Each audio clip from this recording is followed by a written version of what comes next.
Bienvenidos una vez más a El Archivo del Horror.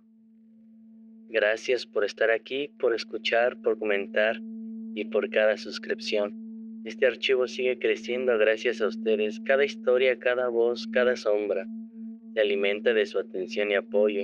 Hoy les traigo un relato oscuro, poético y profundamente simbólico, escrito por uno de los más grandes escritores del terror, Edgar Allan Poe. Una peste implacable, un encierro entre muros de lujo y locura, y un visitante inesperado que nos recuerda que nadie, absolutamente nadie, puede escapar a su destino final.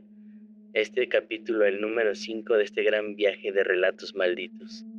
Prepárate para escuchar La Muerte Roja, narrada por su servidor Eduardo. Este es el Archivo del Horror.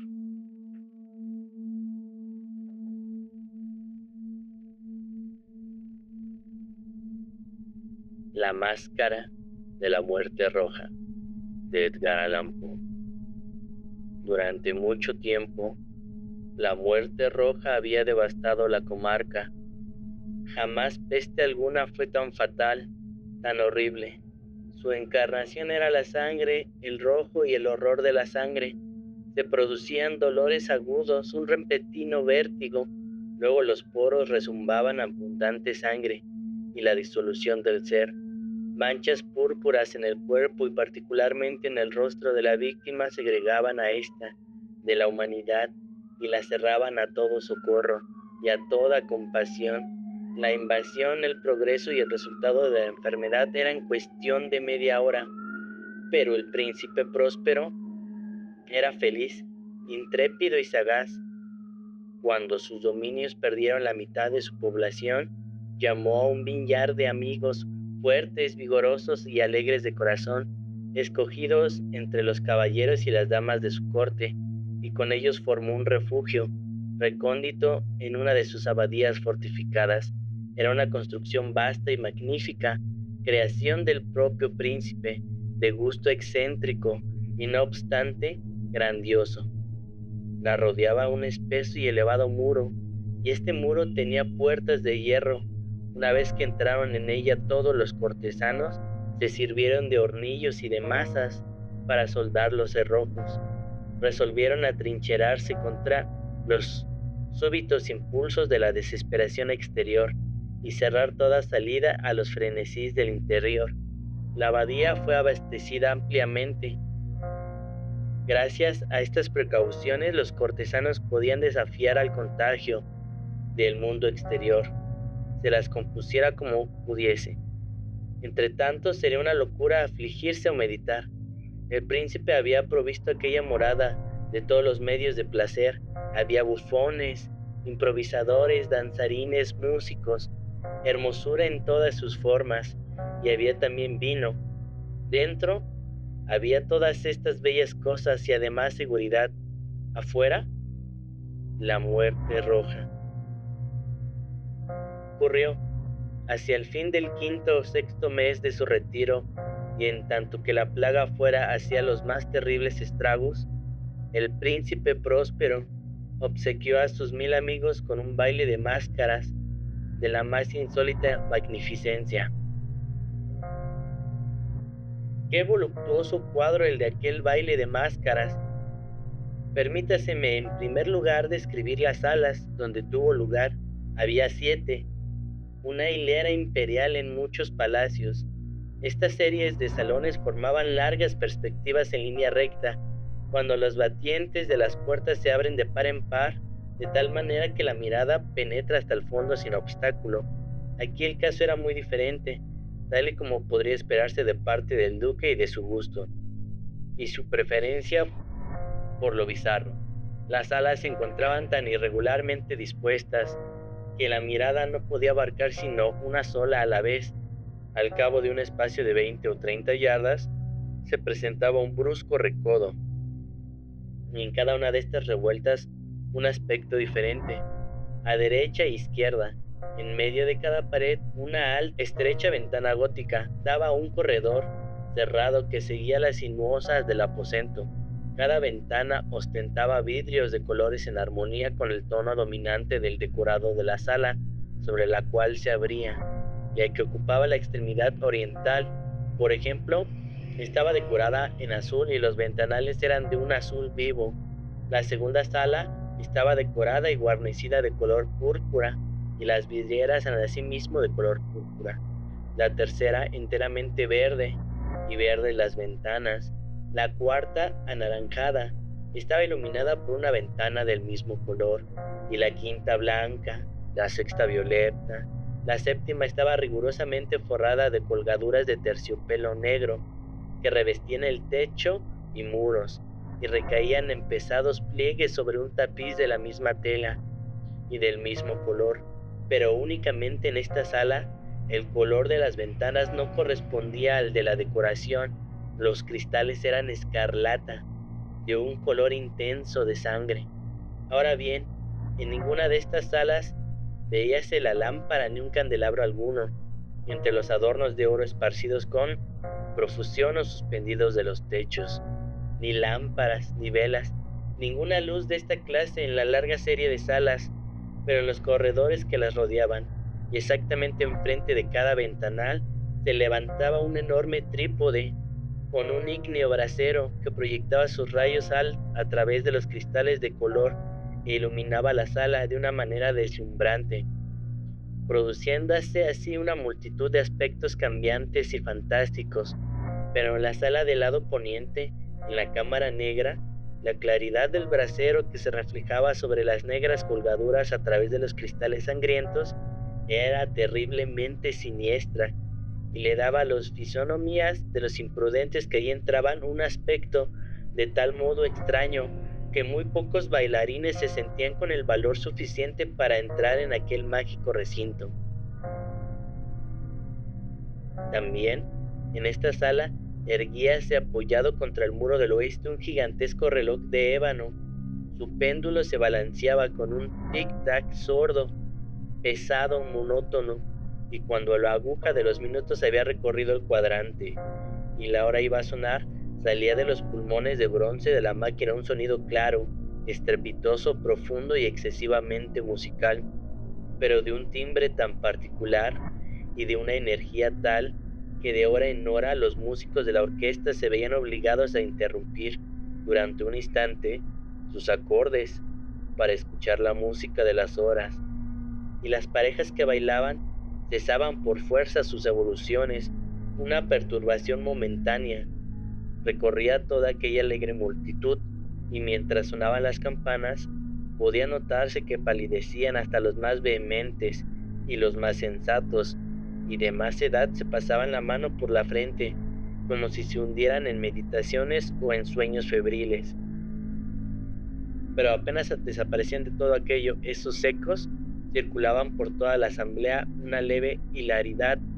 Los músicos se miraban los unos a los otros, se sonreían de sus nervios y de su locura, y se juraban por lo bajo entre ellos que la próxima vez que sonaran las campanadas no sentirían la misma impresión. Y luego, cuando después de la oída de los 60 minutos que compondrían los 3600 segundos de la hora pasada, se escuchaba de nuevo las campanas del fatal reloj, se producía la misma turbación, el mismo escalofrío y las mismas ensoñaciones febriles.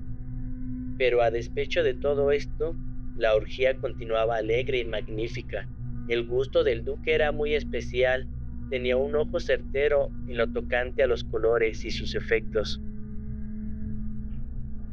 Desdeñaba los gustos de la moda, sus planos eran temerarios y salvajes, y sus concepciones brillaban con un esplendor bárbaro. Hay personas que lo hubieran juzgado de loco, pero sus cortesanos sabían bien que no lo estaba, pero era preciso comprenderlo, verlo, tocarlo, para estar seguro de que en efecto no lo estaba. Con ocasión de esta gran fiesta, se había ocupado personalmente de la decoración y del mobiliario de las 7 salas, y fue su gusto personal el que dirigió el estilo y de los disfraces. No cabía duda de que eran concepciones grotescas, era deslumbrador, brillante. Había cosas chocantes, fantásticas, mucho de lo que después se había visto en Hernani. Había figuras verdaderamente arabescas, con siluetas y ropajes incongruentes, fantasías monstruosas como la locura. Había mucho de bello, de licencioso, de extraño, algo de terrible, y no poco de lo que podría producir repugnancia. En resumen, era como una multitud de sueños que se pavoneaban de un lado a otro por las alas, y estos sueños se contorsionaban en todos sentidos, tomando el color de las alas. Si hubiera dicho que la extraña música de la orquesta era el eco de sus propios pasos, y de tiempo en tiempo se oye el reloj de ébano de la sala de terciopelo, y entonces durante un momento todo se detiene, todo enmudece, excepto la voz del reloj. Los sueños se quedaban helados, paralizados en sus posturas, mas los ecos de la sonería se desvanecieron, mas los ecos de la sonería se desvanecen. No duraron sino un momento, y apenas huyen una hilaridad leve y mal contenida circulaba por doquier, y la música suena de nuevo, reavivándose los sueños aquí y allá de los danzarines. Se retuercen más alegremente que nunca, reflejando el color de las ventanas a través de las cuales fluyen los rayos de los trípodes, pero en ninguna cara osa aventurarse a aquella sala que queda ya al oeste, porque la noche ha avanzado y una luz más roja fluye a través de los cristales de color sangre, y la negrura de las colgaduras fúnebres es aterradora. Para aquel que ponga el pie sobre la negra alfombra, brota del reloj de ébano un resonar más pesado, más solemnemente enérgico que el que llega a los oídos de las máscaras que se divierten en las salas más apartadas. Pero en estas otras salas había una densa multitud, y el corazón de la vida latía allí febrilmente, y la fiesta continuaba.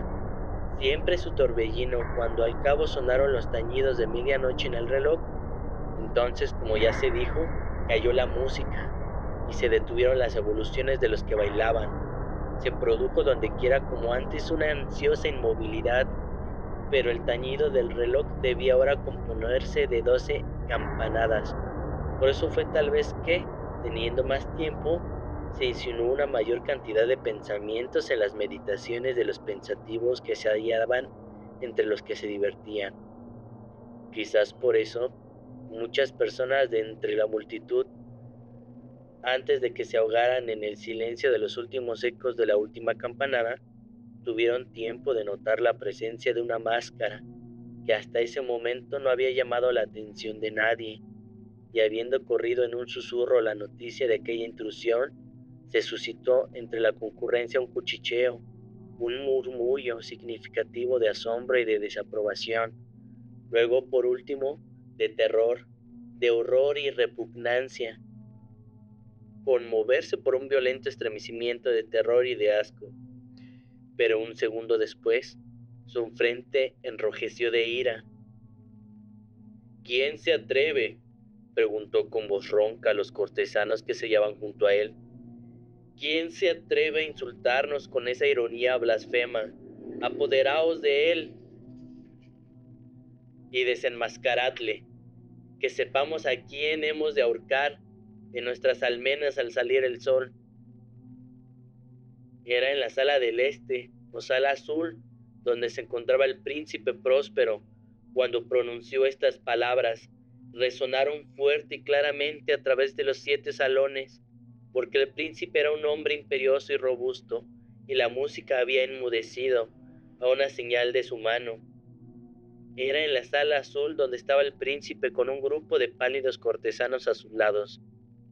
Primero, mientras él hablaba, hubo entre el grupo un leve movimiento de avance en dirección del intruso, quien durante un momento estuvo casi al alcance de sus manos, y que ahora con paso deliberado y majestuoso se acercaba más y más al príncipe, pero por cierto terror indefinible que la audacia insensata de la máscara había inspirado a todos los de allí reunidos, no hubo nadie que pusiera la mano en ella, aun cuando sin encontrar ningún obstáculo pasó a 2 pasos de la persona del príncipe, y en tanto que la inmensa asamblea, como si obedeciera a un solo movimiento, retrocedía del centro de la sala a las paredes, La máscara continuó su camino sin interrupción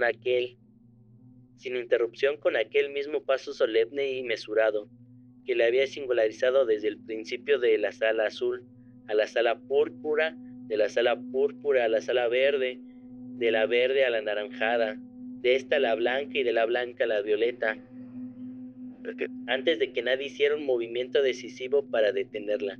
Fue entonces cuando el príncipe Próspero, exasperado de ira y de vergüenza por su momentánea cobardía, se lanzó precipitadamente a través de las 6 salas, sin que nadie lo siguiera, porque un terror mortal se había apoderado de todo el mundo. Blandía un puñal y se había aproximado impetuosamente a una distancia de 3 o 4 pasos del fantasma, que se abatía en retirada. Cuando éste llegó a la proximidad de la sala de los terciopelos, se volvió bruscamente y afrontó a quien lo perseguía. Sonó un grito agudo y el puñal se deslizó relampagueante sobre la alfombra fúnebre, donde el príncipe cayó muerto.